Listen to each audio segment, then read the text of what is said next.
Hi, welcome back to Future Fast. And once again, we have Ben Murnane with us. And for those of you who are here for the first time, we have two conversations with Ben so far. And in the first part, where he shares his journey, it's amazing.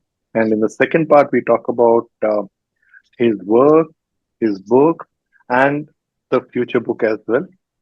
So it's definitely interesting. In fact, I seriously believe. I think in the conversation I mentioned that it could possibly be made as a movie. So you don't want to miss it. Get that. And in this conversation, we will talk about, or rather, we'll hear his perspective on the future. So if you're not yet subscribed to Future Fast, do it now. And hope you enjoy the ride. Ben, once again, thank you so much. Despite the last time we spoke, you were on the other side of the Atlantic. That's So right. Yeah. Folks may notice my background has changed. So I'm in Ireland now at the moment. So thank you for accommodating the time difference and the time change. I'm glad to be back. thank you. Well, we in this part are going to talk about your perspectives on the future.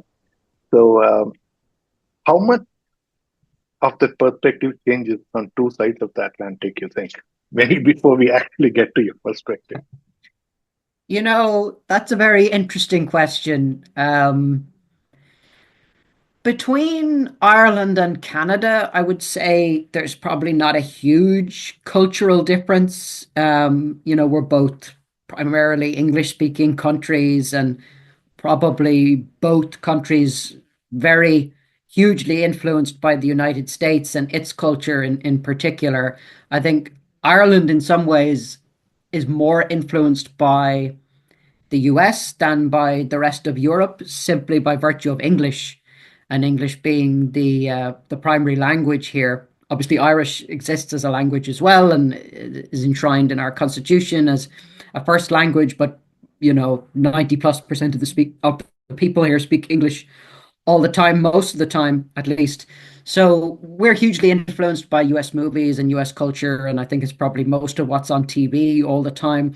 And it's the same in Canada from my experience there. So there's certainly a lot of cultural congruity between the two countries. In terms of perspectives on the future, that is an interesting question because I think in the West, I'd be interested in your perspective given where you are in Bangalore, but in the West, and I don't think there's a huge difference between Ireland and Canada and maybe the US in this regard, there's quite a lot of pessimism about the future, I would say, that I sense when I'm here in Ireland and also when I'm in Canada. I think people feel that civilization might have peaked. Maybe they don't express it in exactly those terms, but there is a sense, which I think you also get in US culture, that things have deteriorated, that things are going backwards maybe a little bit, that the future isn't as bright for other generations. And there are different reasons for that. And I think it spans the political spectrum. Maybe where you are in the political spectrum influences your vision of the future. But I think whether you're left or right, you probably have a slightly dystopian vision of the future right now, even if one's dystopia is not the same as another one's dystopia, right? I think on the left, certainly in my generation and folks younger, there's an awful lot of concern about climate change. Understandably, there's an awful lot of concern that parts of the planet maybe won't be there in the way they have been in the past. Folks are worried about having children because they wonder, is it moral to raise kids, to have kids in a world where humans consume a lot of resources? I certainly have come across that view among my peers and younger folks. That's on the left. On the right, I think in Europe, in Canada too, certainly in the US, as we saw with the recent election, there's concern about immigration. There's a view that culture maybe is not as homogenous as it once was, and certain people have a view that less multicultural societies are what they want for themselves. So I think in Europe, in Canada, in the US, there's a longing for the past. There's quite an anti-future mindset. There's a skepticism about things like AI, like we spoke about before. There's a skepticism that it will be of benefit, right? People are mostly concerned about their jobs. Uh, they don't want big, massive changes in their lives. There's a lot of resistance to change that I see in European culture, in Irish culture. Um, so I Which wouldn't you say think is different from Canada? no. I was going to say, in the past, I would have said maybe it's different from the attitude in the US. I mean, it's kind of a cliche, but there is a cliche that Europe is more concerned about lifestyle considerations and kind of work-life balance. And in America, maybe folks are more concerned about making money and about an exciting future and changing the world, if you like, rather than just settling for what they have. But maybe that attitude has peaked. I guess it depends on where you are. The US is a big place. Canada's a huge place. So I think it certainly can depend on where you are. But I think there is a kind of a common pessimism that I see, and certainly common threads to the forms of pessimism about the future that I see on both sides of the Atlantic. But what I would say, and kind of the counterpoint I was going to make, is that I've traveled a good bit now in the course of my day job to, say, Latin America and places that are still developing, and maybe haven't quite peaked in the same way that some of us in the West maybe think we have peaked. And there, I'm only dropping in and out, so it wouldn't be fair maybe to make too many blanket statements, but I'll do my best anyway. I do sense excitement in countries like the Dominican Republic and Panama, places I've been, places that are growing, places that are seeing massive year-on-year economic growth, and where when you're there, you can literally see the development in progress, new cities going up, new communities, and a lot of wealth being made. And obviously, it's very disruptive in some ways, but there is a palpable excitement. Folks are kind of getting richer, and I would say excited about the future in a way that I come across there that I don't see when I'm back in Ireland or when I'm in Canada. So it's interesting. I think it definitely depends on where you are in terms of how you feel about the future of the planet and the human race. It depends on your own kind of trajectory, where you feel your life is going, and um, maybe relative to how things might have been in the past.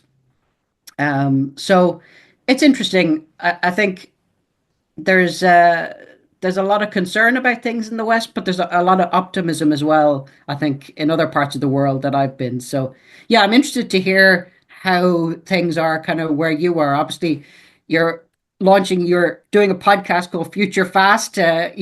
You're based in Bangalore, so I'm interested if there's anything you can add in terms of a perspective that might be different from mine. Well, I for one think it would be very hard or tough for me to think anything dystopian Yeah. coming from where I am because uh, see, culturally, or should I be saying the Hindu way of thinking? Uh, uh, see, uh, there have been different periods of time where humanity had peak technological advances. So, so I think cyclically we have seen the high and low and high and low. So we've had different eras, if you will. Mm, So we are perhaps in a high of this era, mm, and perhaps it'll go down. May not be good personally for us, but the world has seen multiple times, and yeah. it will continue to see.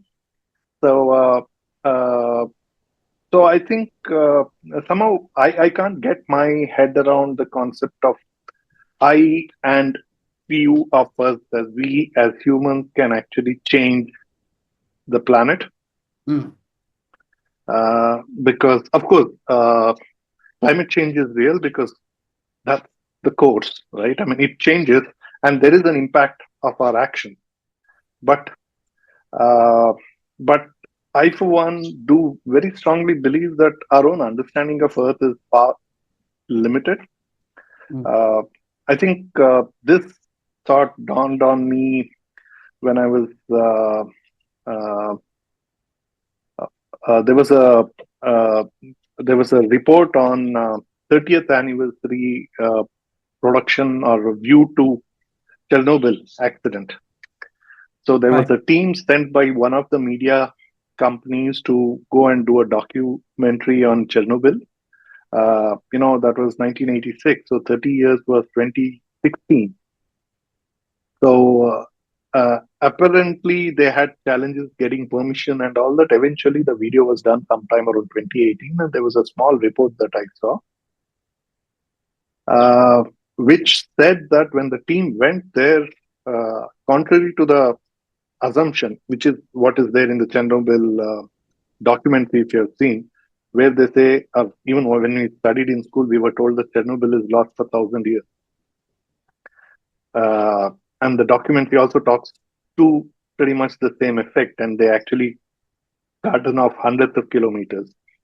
But what I saw was that I think the whole center of uh, what do you call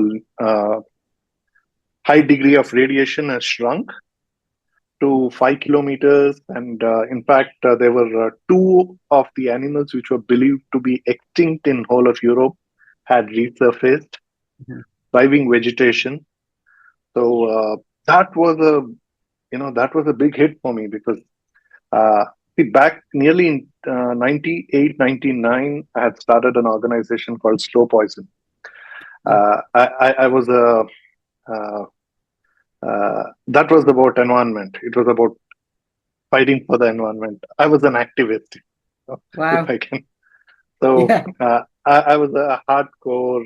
We were doing things. In fact, those days there was no environmental education in schools. We designed those programs and Mhm. got government schools to adopt. We were working on recycling waste and making products out of waste, which is a very common, cool thing today. We were talking about it in Mhm. 2000. Many things. In fact, we were pushing for cycle. Those days, cycling was not cool in India.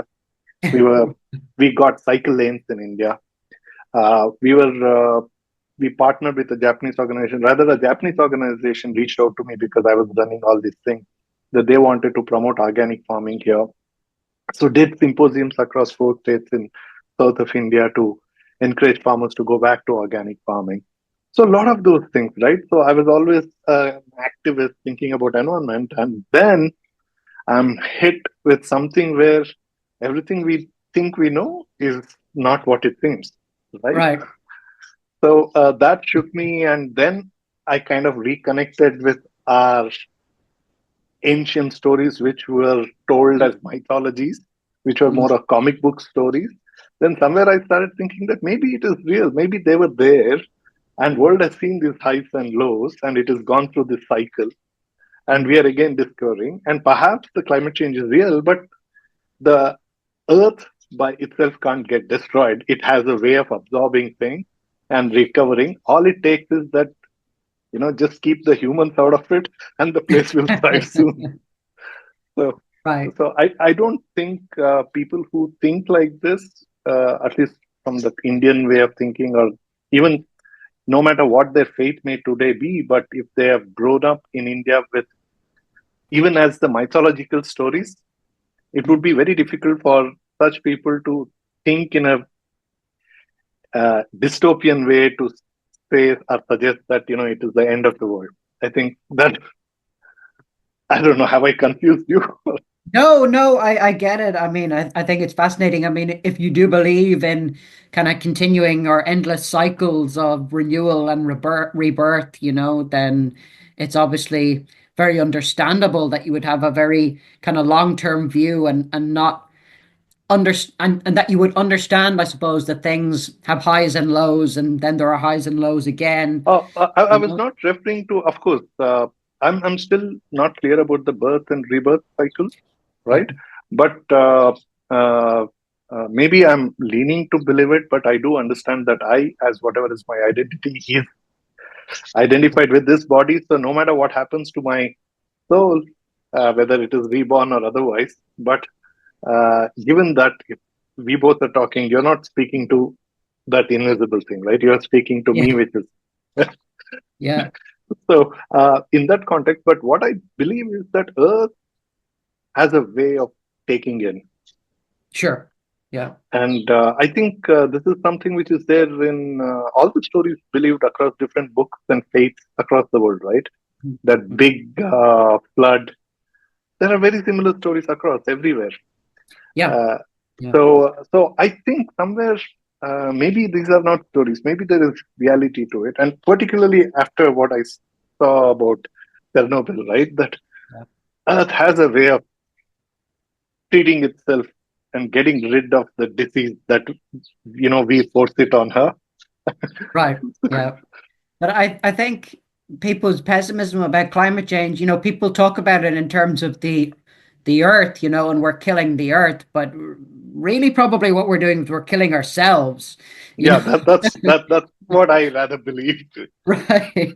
And I think that gets conflated with the other thing, but um, in some ways that's the more pertinent point for us as humans, because I mean, we know from history and prehistory that obviously there were six ice ages before humans ever came along. Sure, There was the extinction of the dinosaurs. Nearly all life on Earth has been wiped out several times over. So the idea correct. that humans could kind of have a massive impact on the Earth greater than the Earth has had on itself, if you like, in the course of history, I think is probably a false view. But Yeah, humans but could have a very definitely we are capable of not only hurting ourselves but our children's and their children's future. yeah, yeah. I think that's what a lot of people worry about. But I would agree with you in the sense of I find it hard to be pessimistic about the future, because I mean I do believe in progress. I do believe in human progress. It depends on how you define it, but certainly even today, when we live in a period of global conflict and so on, deaths from war are massively, massively, exponentially lower than they were in centuries past. Um, the poverty is exponentially lower than it was in centuries past. Technological progress has obviously occurred. We didn't have skyscrapers 10,000 years ago. We'd never been to Correct. the moon 100 years ago. We're now contemplating living on other planets, and I'm excited to see something like that happening. So, I think human progress is evidently real. It is possible for humans to expand and to learn. And, it's the thing that makes humans different from every other animal is the ability to learn from past generations and to do things differently one generation to the next, whether that's, philosophically, which is maybe the hardest thing to change. Technologically, it's self-evident, right? But I do find it hard to be pessimistic because I think, like you said, often the most pessimistic outcomes they almost always prove false in the course of history. If you think of Ron Ehrlich's population bomb that came out in the 1970s, and everybody was terrified that we wouldn't have enough resources on Earth. And certainly you can argue over the distribution of resources. But in terms of resources being finite, we know that that's not the case. I mean, human ingenuity has, caused farming to be exponentially more productive. Um, so we know that resources are not necessarily finite. We know that we may be able to mine asteroids. We know we may be able to move to Mars. So I think the idea that resources are finite and we need to kind of degress or not progress is wrong. I think people were worried, like I say, about the population bomb in the 1970s. 50 years later, we're worried we won't have enough population on Earth to kind of replace folks as they die. Like you say about Chernobyl, um, like you say, uh, just the cycles as they occur. We have a great kind of ability to catastrophize, but in the course of how the future plays out, usually the worst outcomes are not how things turn out, even if we think in terms of the tipping points for climate change. And I think this is why it's understandable that there's a high degree of skepticism about human-made climate change because the worst targets keep getting pushed out. The tipping point at which it becomes irreversible or whatever. And people are very skeptical of moving targets like that. And I think understandably so. And you can say the science evolves and it changes, and I'm sure Mm, that's the mm. case. Um, but when people state things definitively, which then turn out to be disproven by how things play out in the future, they understandably become skeptical about further definitive statements that folks might make. So I am optimistic about the future. I would like to see us live on other planets. I would like to see us do things like colonize the oceans. I'm excited by the new. I'm excited by developments like AI.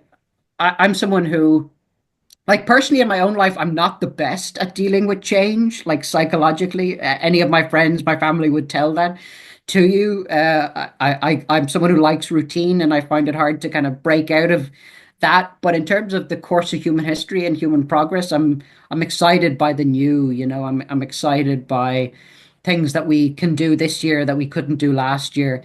So I do find it hard to be pessimistic. Whereas I find a lot of people that I come across, like we'd referenced before, maybe in the arts or humanities, they're not necessarily overly happy with their lives as they are, but they can be scared of changes that are coming, that might impact their day to day. And I'd be more of the view just to embrace the changes and go with it.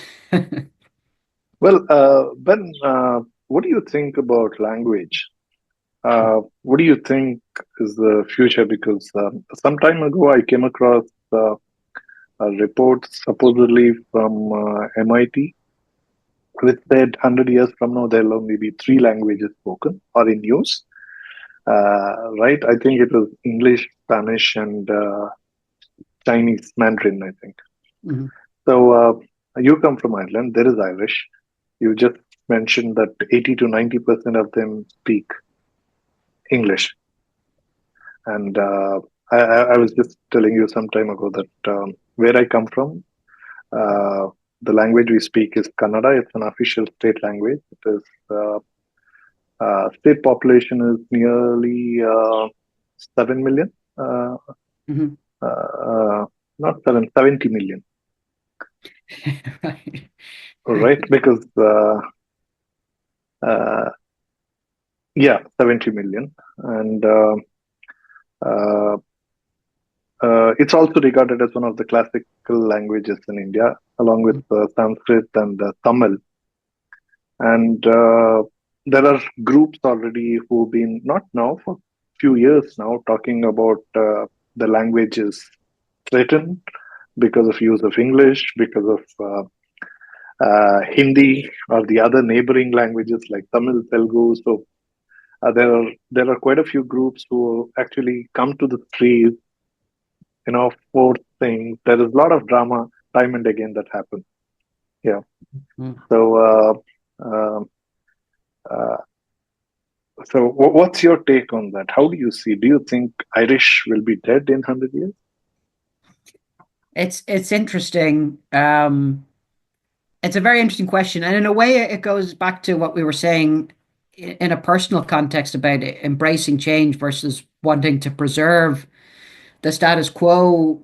Maybe, I mean, I don't believe that there'll only be three languages ever. I think, there's always a movement to make language more homogenous. There's kind of that trend for a while of Esperanto and trying to get folks to kind of speak the one language. Sure, it would make a lot of sense, like logically, if everybody on Earth spoke the same language, but then it's also kind of becoming redundant with things like Google Translate, and you could have an earpiece in your ear in just a few times, in just a few years' time, maybe we'll all have them, and everybody could be speaking a completely different language, but we're all Correct. understanding each other. Actually, we will have applications where you will be speaking in perhaps Irish and I would speak in Kannada, and we both would still be communicating as effectively because everything you say I would possibly hear in the language I choose to, and likewise.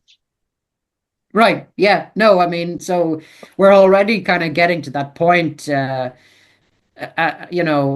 I was in the Dominican Republic recently and we had to go to the pharmacy and I don't speak Spanish, and So we were just speaking in English, and the person was typing it into Google Translate, and we were just going back and forth on Google Translate. So, in a way, the need not to learn foreign languages can help preserve them in a certain way.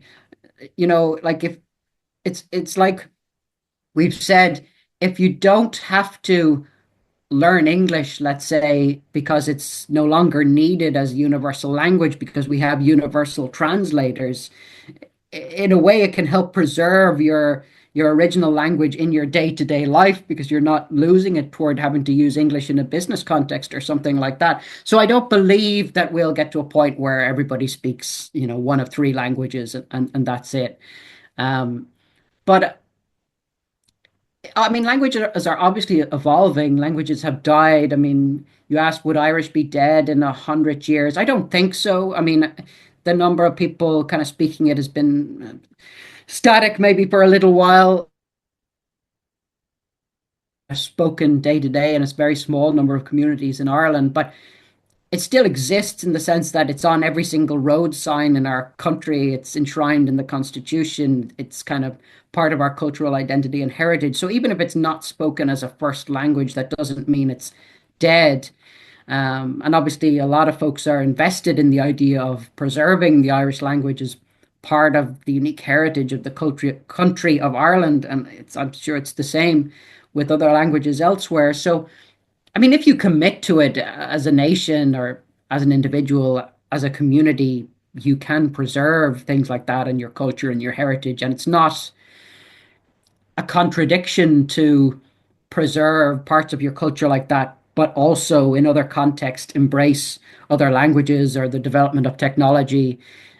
It kind of just depends on how you commit to it. You can do one and still do the other. People often think of it as it being in conflict, that it's either progress or status quo, but you can do both. Like, why not do both? So I don't think it's inevitable that parts of our culture and our history die.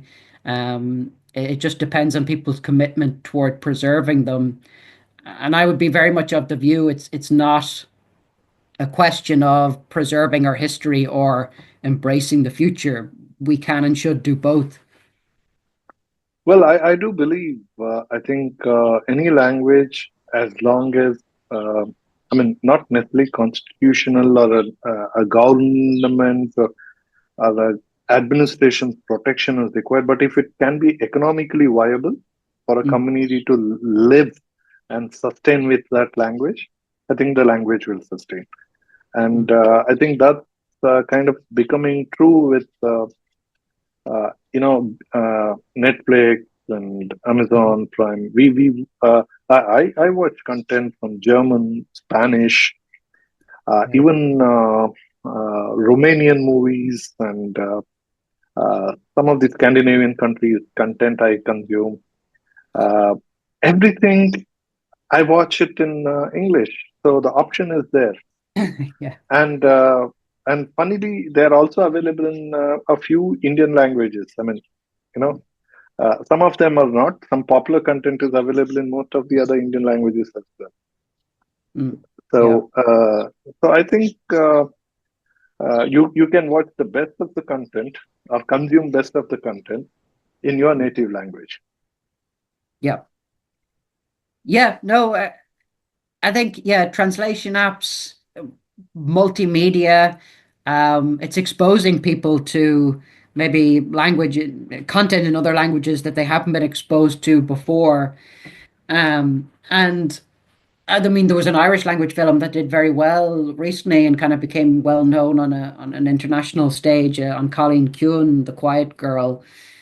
So it is the case, like you say, that if things can be economically viable and become successful kind of in a wider context, then there's no reason that languages can't be preserved and survive into the future. I mean, the more interesting kind of technological twist on it. And this goes, I suppose, to, the book that I wrote with Zoltan and the transhumanist context that we've referenced a few times is kind of in a couple of hundred years, will we be speaking? Will we find it necessary to speak language, or will we just communicate via thought, to each other with Neuralink implants or something like that? Will we just have brain implants? That could be a threat to the continuation of languages and language itself, because if thought to thought communication between human beings becomes viable via technology, maybe then languages are under threat. But that's kind of a separate strand to the conversation. No, but even a thought to be understood needs a language, right? I mean, Does it if your though? thought is in Irish and my thought is in Kannada, how would I understand? There needs to be some translation of the thought to some other language.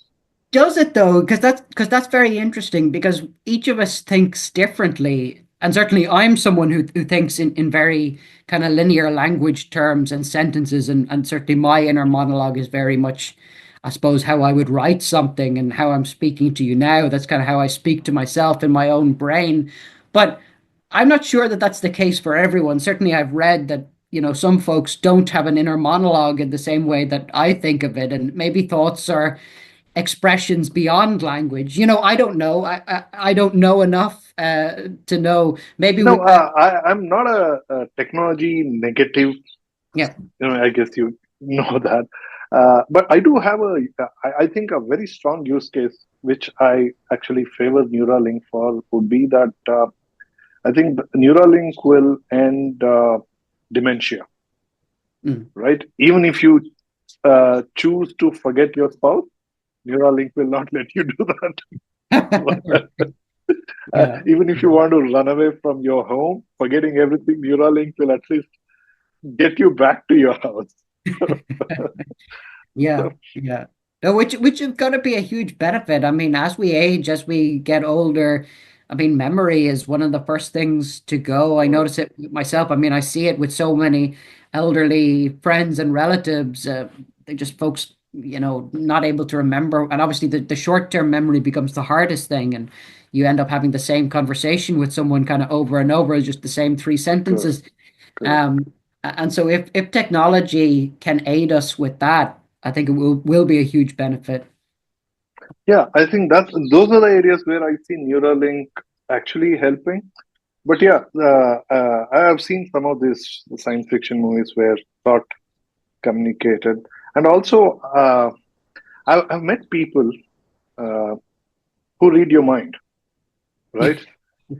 They tell you what you're thinking.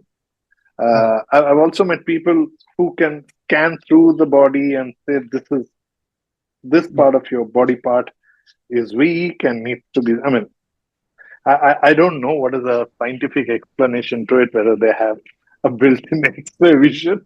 Uh, uh, uh, I plan to do a podcast with one such person who's a yogi. So let's see how that comes about. Uh, It's so interesting, and this is kind of what I was getting at, and maybe not explaining in the clearest terms, but like we've been talking about language in terms of, I suppose, written language and spoken language, but maybe in the world of telepathy via technology, language is not words in terms of written or spoken words. It's a color, it's a feeling. I mean, there are other languages of human communication that are beyond words, and that's why I say maybe it won't be necessary to kind of translate from one kind of written or spoken language to another, because we'll be directly experiencing each other's kind of colors and feelings. I don't know, that would be exciting, that would be interesting. yeah, I don't know whether we'll experience that part of that kind of a technology in our lifetime. I don't know whether we would be comfortable doing it, because I think we just enjoy talking, right? We enjoy Yeah. giving away our opinions. And as well, it's not just that there's things are mediated through language. There's a lot that's unsaid and a lot that's protected, because language is almost a shield in a way. You don't know what's going on in the back of my mind. I could be thinking of 10 different thoughts, none Correct, of which correct, are correct. positive, right? But you're listening to the words I'm saying, and that's kind of your experience of my mind, whereas the actual reality of my mind may be very different, and vice versa. Uh, and so, yeah, I'm not sure. the invasion of privacy of telepathic communication or thought-to-thought communication, I think that's something probably people want to shy away from, except maybe with the most intimate person in their life, and maybe not even then. There's probably plenty that I would never. The very intimacy will be lost if it comes about, Right. right? Yeah. Yeah. Well, now to the real question. So, what's your perspective on future? Apart from, of course, you do believe you are an optimist. So, apart from that, do you want to talk about something, anything? How do you see the future to be? Yeah, it's an interesting question. And like I said, we kind of started off talking about dystopian visions of the future and different visions that are dystopian on either side of the political spectrum. And I don't like, I wouldn't say it's inevitable, even though I'm a believer in progress and I'm an optimist. I mean, it's not inevitable that the future is good, present. It certainly may be possible that we reach a tipping point with climate change. The human's future is not guaranteed. It needs to be worked for. We may wipe ourselves out. We certainly have the capacity to do so through things like nuclear war. So that's why I'm excited about the ideas like colonizing other planets and expanding into the universe. Because I mean, he's a problematic character in a lot of ways, but I think Elon Musk is right in the sense of, we increase our odds of survival when we make life multiplanetary. So I'm in favor of that in that sense. And I think we will get there. I think we will do things like colonize Mars and move out into space. One thing we know from human history is that even if just one human has a very powerful vision of the future and what they see, that often that comes true. It took people a vision to imagine railroads and kind of shipbuilding and moving across from one side of the world to the other. And there's obviously kind of destruction and problems in those visions of the future as well, but they did happen because someone imagined them. And so I reckon human conquest of space is also probably on the cards simply because it's been imagined for so long by so many of us. But it isn't inevitable. There are dark visions of the future. Certainly, we're close at this point in history. At least many people think so, to nuclear war. To humanity being wiped out. So the future always depends on our actions in the present, right? I mean, that's a cliche to say that, but it does depend on us imagining what we want the future to be and working towards it. It goes back to what we spoke about in kind of the personal context in terms of my book and being in hospital and in terms of illness. Visions of the future can help pull you through, but you also need to take action and work towards that future. So I would like to see a future where, yes, where we have human life on Mars, where we are living an awful lot longer. One aspect that was inspiring to me about working on the book with Zoltan, Zoltan Istvan really believes that humans can and will live forever. That, me as an individual, you as an individual, certainly him as an individual, could have an indefinite lifespan because we'll be able to conquer aging, or maybe we'll have cyborg bodies, or, maybe we'll become luminous orbs of light through technology advancing and kind of nanotechnology and things like that. So I don't know that I want to live forever, but I'm excited by the idea that it could be possible for some of us. So I would like to see a future like that. I would like to see a future where any human could live a much longer life, where we might have the option of expanding into the universe and living tens of thousands of years. That's the future that excites me. The future that I'm scared of is the opposite of that, I suppose, a future where maybe because of our fears about climate change and so on, we neglect human progress. And there's obviously movements afoot to seek to deindustrialize the human race and to bring us back towards a more agrarian lifestyle, if you like, because it maybe has less impacts on the planet. but I think that would be the very, very wrong way to go. I'm scared of us turning away from progress. That the kind of vision of the future that scares me is a vision of the future where we go back to how we were in the past a lot more. Whereas it's the expansive vision of the future that excites me. But I think it turns on a dime and it depends on all of our actions, whether which one of those we choose, you know? Well, uh, uh, uh, I've not really discussed this with Zoltan when he spoke. We had he said 30 minutes and we had a 45 minute conversation. So I rather allowed him to do more of the talking and just was, triggering some thoughts. But you are familiar with Mahabharata? You've heard of Mahabharata, you mentioned. Oh yes, Uh, the Mahabharata. Yes, yes, yeah, yeah. yeah, Yeah, we there studied are it few. in college, yeah. I don't know how much you've read it. Have you read any of it? Any part of it? We would have read extracts, but I wouldn't claim to be Okay. okay.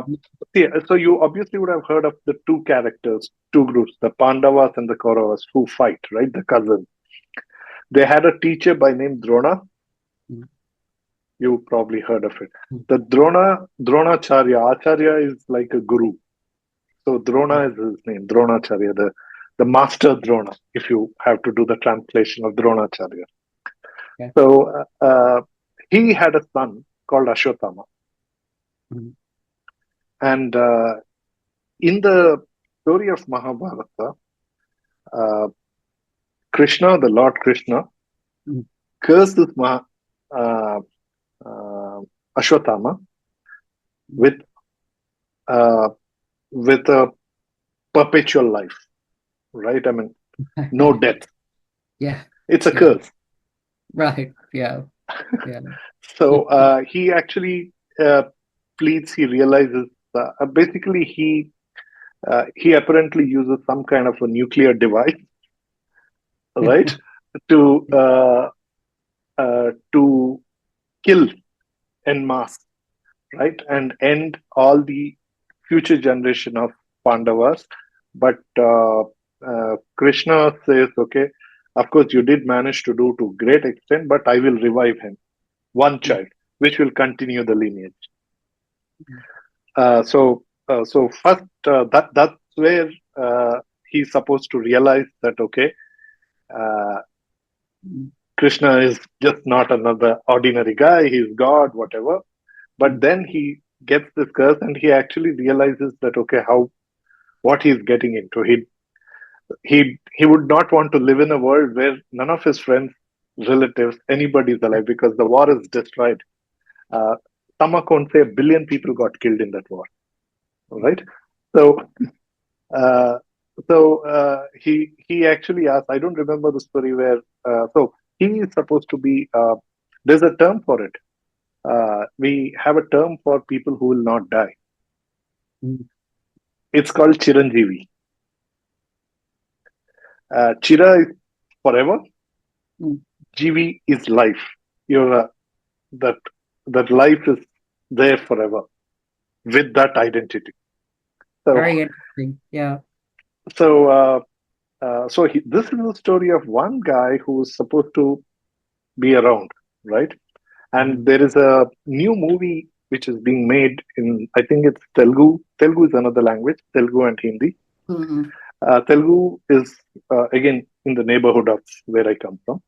Mhm. Uh, it's a South Indian, one of the states. It's got a significant population, and Telugu films are doing extremely well now. The movies are doing, that is making crazy amount of money. Wow. Cool. So, and has a huge following across. So,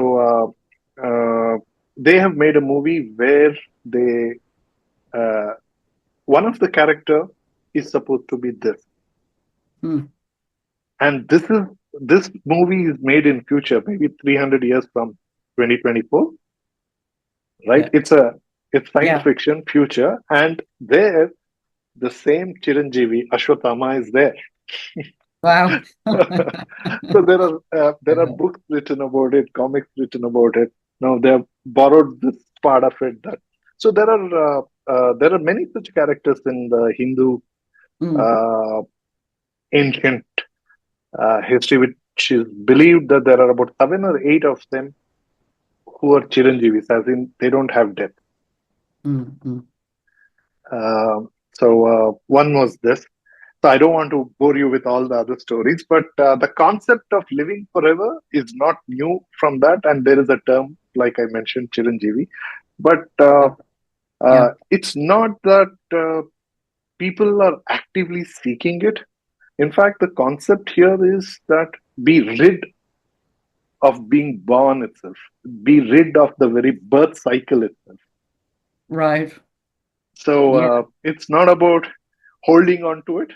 It's yeah, actually yeah. be relieved of. So it's a complete contradiction of the in some sense.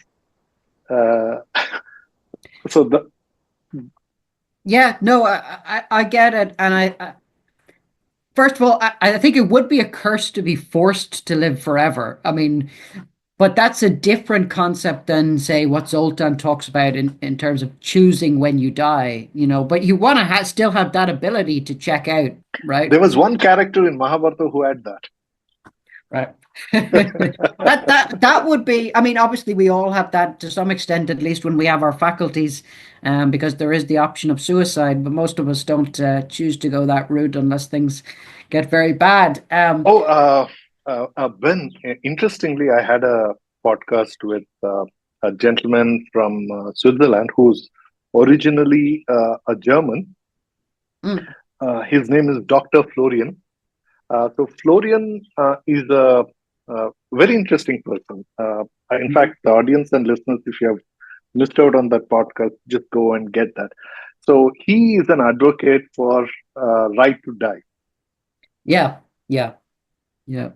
Well, So they've just passed a major law in the UK, right beside us here in Ireland, which grants that right to folks who have been given a kind of a diagnosis that they will die within 6 months, that they now will have the right to assisted dying. It already exists in no, Canada. but that is different, right? I mean, what he's talking about is apparently it is a rule in Switzerland that it's a choice. Uh, Right. it's a see, in India, in fact, to commit suicide was a crime. I mean, if somebody Yeah. fails in their attempt to commit suicide, they would be arrested. Yeah, yeah, yeah. Well, certainly it was a criminal offense. I mean, suicide was a criminal offense until recently in Ireland as well. I mean, Okay, uh, certainly would be considered a sin against, a Catholic belief system right. to commit suicide. So yeah, I mean, it's such an interesting concept, but I suppose the essence of the transhumanist vision of immortality, which I would have discussed with Zoltan, which is at the heart of the book about his life that I wrote, is that you have that option. First of all, that we kind of live much longer, healthier lives, because obviously when the body decays and when you sort of get older, um, you don't necessarily want to live forever in that state.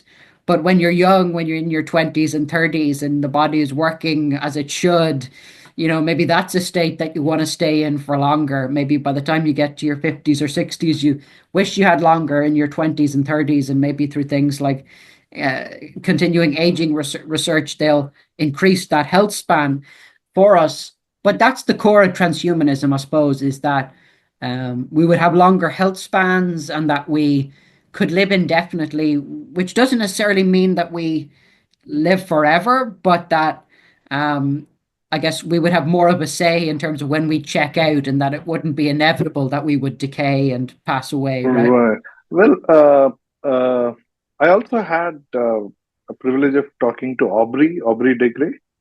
Yeah, yeah, Uh, yeah, yeah. so great conversation. I think it's nearly 3 parts run to almost 4 5 hours. Uh, Wow. so anybody interested, please look up it. Uh, uh, Fantastic conversation. I really enjoyed talking to him. And he's one of the foremost scientists in the Yeah. aging and longevity space. And he never identifies himself with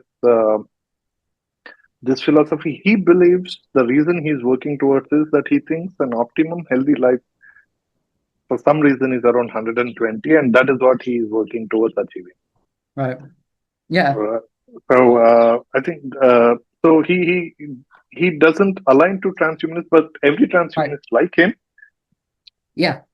Yeah. naturally from that sense. But he says that he also goes and speaks to those forums in transhumanists. But he says that I'm not a transhumanist. I don't really think in that sense, but I think a healthy life is about 120.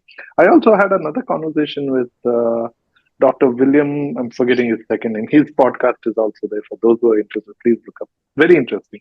He's Bill, as he would like to be Mm, addressed. He's been working on this for again about 35 years. mm, mm. So, and he says that uh, he believes that we could live a healthy life to at least 200 years. Wow. Yeah. Okay, No. so very interesting. There are people who have committed all their life, right, for last 30, 40 years between these Yeah. two people individually, nearly 40, 35, 40 years they have committed to research on this. And there are quite a few other people. I also actively follow this space, what work is happening, and there's another interesting book where the role of oxygen in longevity. Amazing. Very interesting. Yeah. So, but I don't know. I mean, I got excited about transhumanism from Ray Kurzweil's book. That's where I first Yeah.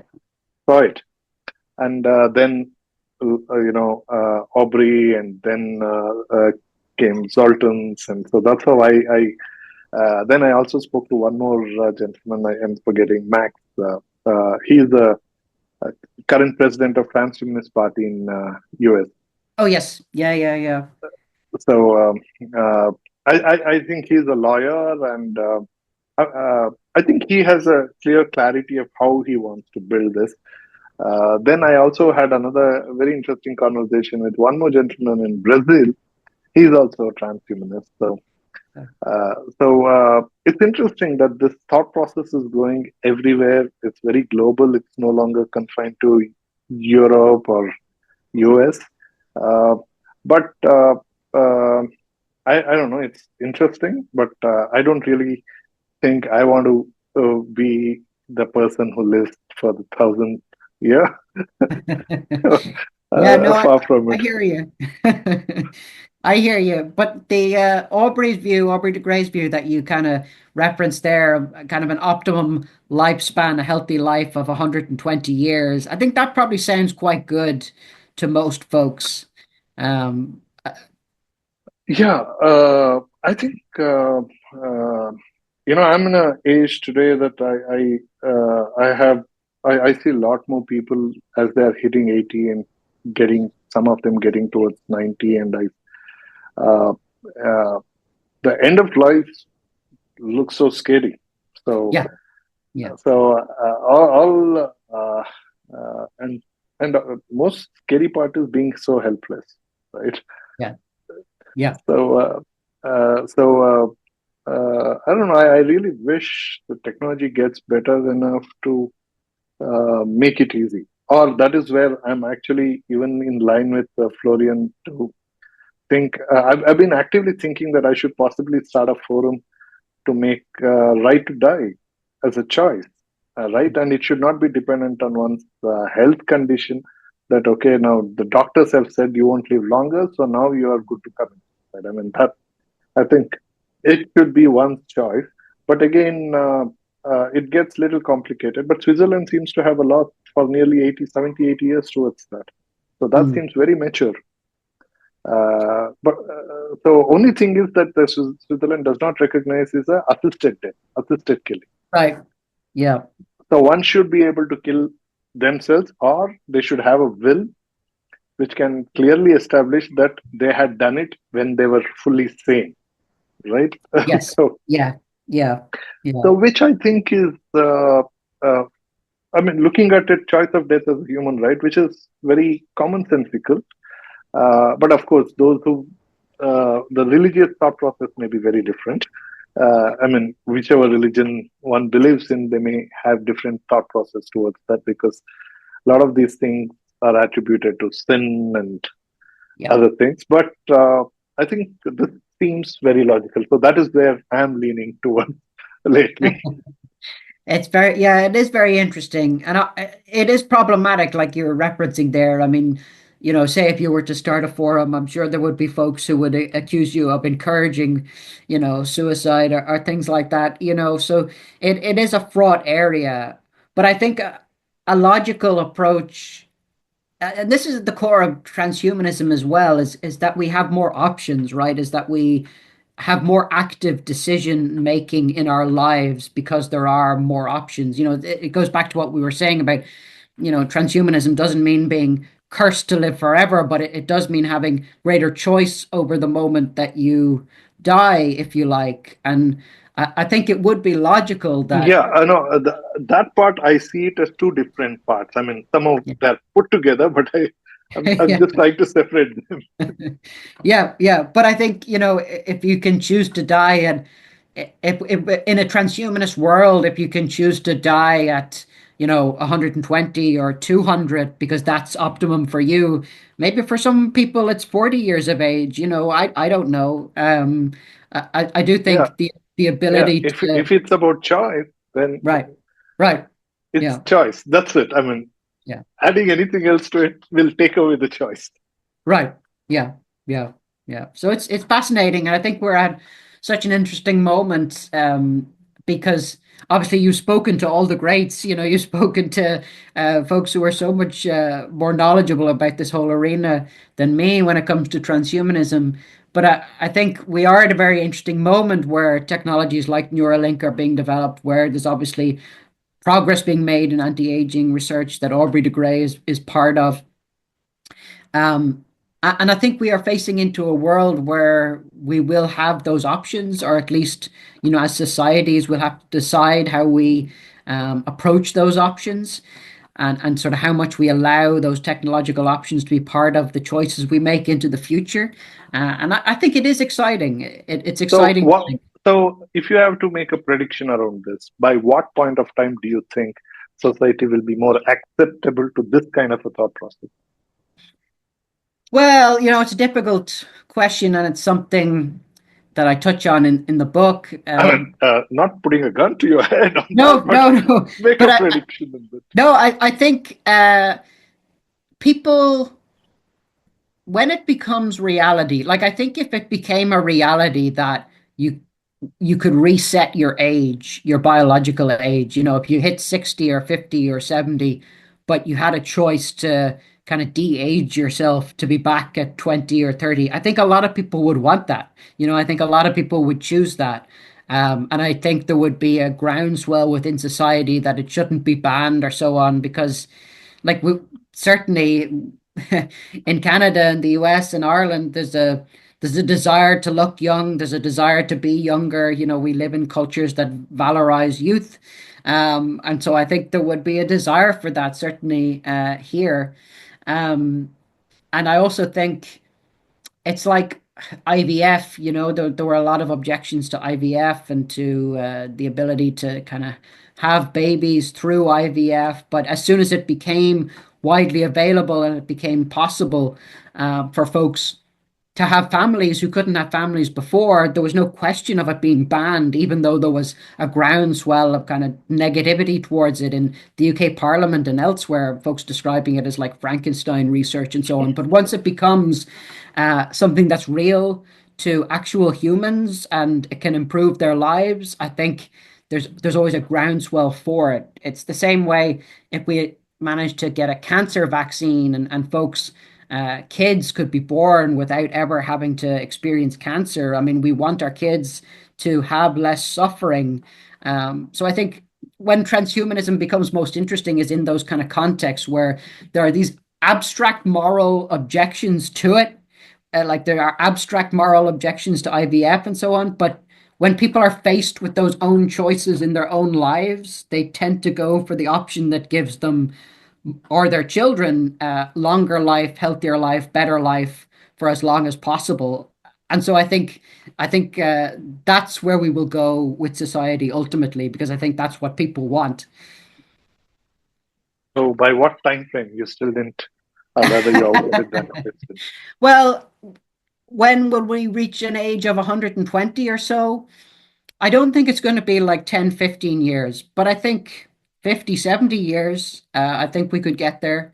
I know a lot of transhumanist, Aubrey de Grey probably as well, sees it happening very soon. But I was around 15 years ago when they said it was going to be the next 15 years, and it hasn't happened yet. So, Oh, well, there's always two things to it, right? I mean, there's some things that we want it to happen now, but then yeah. it takes its own natural course. Like, uh, uh, I'm part of another EV venture, so we were talking to somebody there. That first automobile to hit the road was electric Yeah, yeah, 100 years ago, right, right? It took nearly 100 years for it to actually come back and right, make a meaningful argument of why stay right. electric. So, so, Yeah. uh, so perhaps that. So I don't know. I mean, but it's always that wishful thinking, right? We'll always need people who will forcefully argue for it. And but Ben, I am beginning to get a feeling that in the process of you writing this book with Zoltan, somewhere you've become a convert. You've become a transhumanist. Are you? Yeah, another good question. I mean, I was always sympathetic to it, at least, when I was first exposed to transhumanism, I suppose would have been during my PhD, when I did a good bit of research on the whole movement and how it emerged in the last few decades. And um, but even before that, I would have been sympathetic to scientific, science fiction views of the future, like Star Trek and so on, and kind of augmenting ourselves. Blind folks can see again because they have a visor and things like that. So, and obviously, my own medical history, which I would have referenced. I mean, I only am alive because of medical technology and medical interventions. So you could say I've always been sympathetic for the idea that technology enhances our lives and enables us to live longer. And I've always been in favor of that.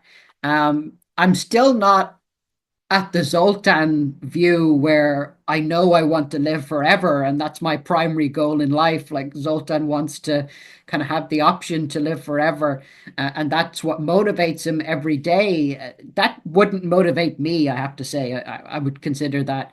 I would consider it to be a curse, like we've talked about, to be kind of cursed to live forever and never to see a moment's peace and release from this life. So I'm not on the Zoltan side of things, but I am at the side of things where I think it's a good thing to have greater options and to have more possibilities for the future, and to kind of for all of us to be able to choose to live longer lives if that's what we want, and to not be prevented from doing that because of kind of biological curses like Fanconi anemia that I was born with. It would be great if we could overcome that through science and genetics, and have the option in the future, maybe for folks not to be born with this disease. I would consider that a positive. So I am in favor of technological development and kind of no restrictions on that when it comes to the societal level and the governmental level. But on a personal level, I'm not someone who kind of necessarily wants to cut off his limbs and have robot limbs the way Zoltan's in favor of, or have a microchip in my hand necessarily. But I don't oppose um, that as an option. I would be very against bans and things like that in terms of anything that might come down to morphological freedom or personal choice. So yes, I've been, I suppose, converted to the hope or the optimism that, like we were saying, kind of the transhumanist view and those advocates who are really pushing for anti-aging progress within the next 10 years. Maybe it won't happen. Maybe it'll be 90 or 100 years, but like you say, we need those people who are pressing for it to be available right now, for it to happen right now, because I think that's the only way it'll happen at any point. So I'm very sympathetic towards the folks who are trying to make that kind of progress, because I know my life will benefit from it in the future. So is that one, uh, you've had this health condition that made you think in this direction, or is that Zoltan as a subject for your work and his thought process, uh, or generally the thought process of how science makes one's life better? So, which of them would you put as the one which is influencing in your uh, thought process uh, most? Of course, Yeah. all three are there today, but Right. if you have to, or is it at different points of time? How would you put that? Well, it's a continuum, it's a spectrum. Like you say, they're all linked, that they all, I think, fall into place side by side. But certainly the primary kind of realization for me would always have been my own experience of illness and my own experience of hospital as a kid, as a 9-year old being in and out of hospital on a weekly basis, as a 16-year old going through things that my friends and my family didn't have to go through. Um, and kind of living inside yourself, kind of turning inside yourself because the world around you, the world of your friends and your peers seems very different than what you yourself have to go through. So, that has always been my primary motivation, knowing that, I wouldn't be alive. I couldn't have survived without hospitals, without medical treatment, without those interventions, without, like we talked about when we first chatted, when I was first diagnosed, they wanted to wait as long as possible to do a bone marrow transplant because every year the technology was progressing and the odds of survival were greater. So that brings home to you the idea that progress not only is possible, but is essential to someone like me surviving. And so that's why I think even as a very young kid, you become sensitive to the idea that technological and medical progress is kind of the thing without which modern life for people like me, is not possible. 100 years from now, I'd be long dead. I wouldn't have made it out of my teens probably. Um, that's the first thought process, I suppose, when it comes to. Well, have you had any of your readers after Zoltan's book reach out to you, write to you, saying this has changed the way I think? I mean, or have someone come and spoken to you in that sense? Well, it's interesting. I spoke to someone who was actually quite close to Zoltan, and kind of reading my book about his life made them think slightly differently in terms of Zoltan's outlook on the future, if you like. That this person had just said that they were maybe slightly more sympathetic to my perspective as I presented in the book, in the sense of here was someone, me, who is interested in these developments, not for, personal ego or personal advancement necessarily, but because it's really life or death, and the extremes of science that Zoltan advocates for, they might seem out there, but they're part of a continuum of scientific progress that kind of pulls us all forward. And I think we don't know where one technology leads into another life-saving technology. Like we know this when you look at the history of progress in science and technology. We don't, and this is why bans and restrictions are trying to direct research in one way at a governmental level, I think are so wrong because the way human creativity and scientific investigation works is you don't know how like something extreme that Zoltan's looking at is going to actually result in a life-changing genetic development for folks with a disease like mine. I just don't think you can prescribe in advance how science kind of works like that. It doesn't necessarily lead in a linear line. And I think that was something that was brought home to me in particular by this person's comment.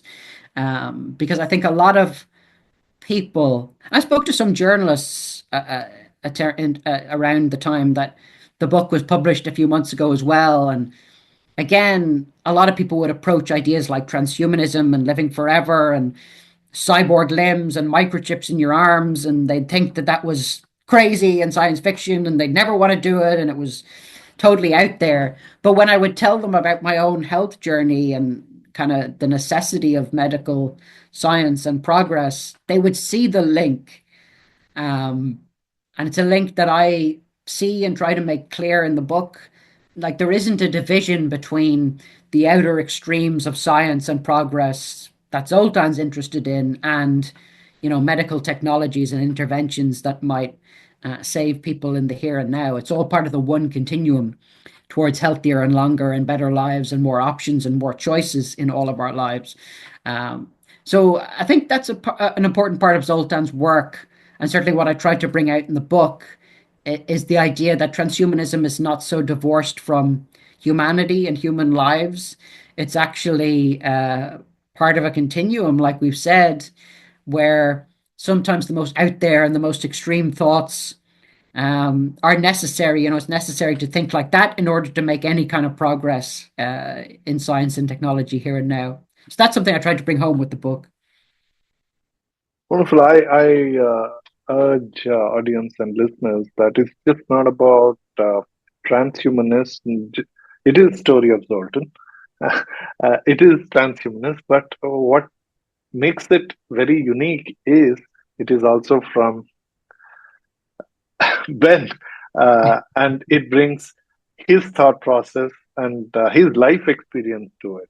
So that is what makes that book very unique and different. So even if you think you know Zoltan because you've read so much about Zoltan, and even if you think you know about transhumanists because you've read so much about transhumanists and transhumanism, this book makes it very different. So the link is right below this podcast. So get a copy and reach out and share your perspective, share your thoughts, give your feedback to Ben, and keep following. Ben, before we conclude it, is there anything you want to say that this exciting or caring about the future? Is there something that you want to put it across, put it out, saying, okay, this is what it will be, or you think it will be?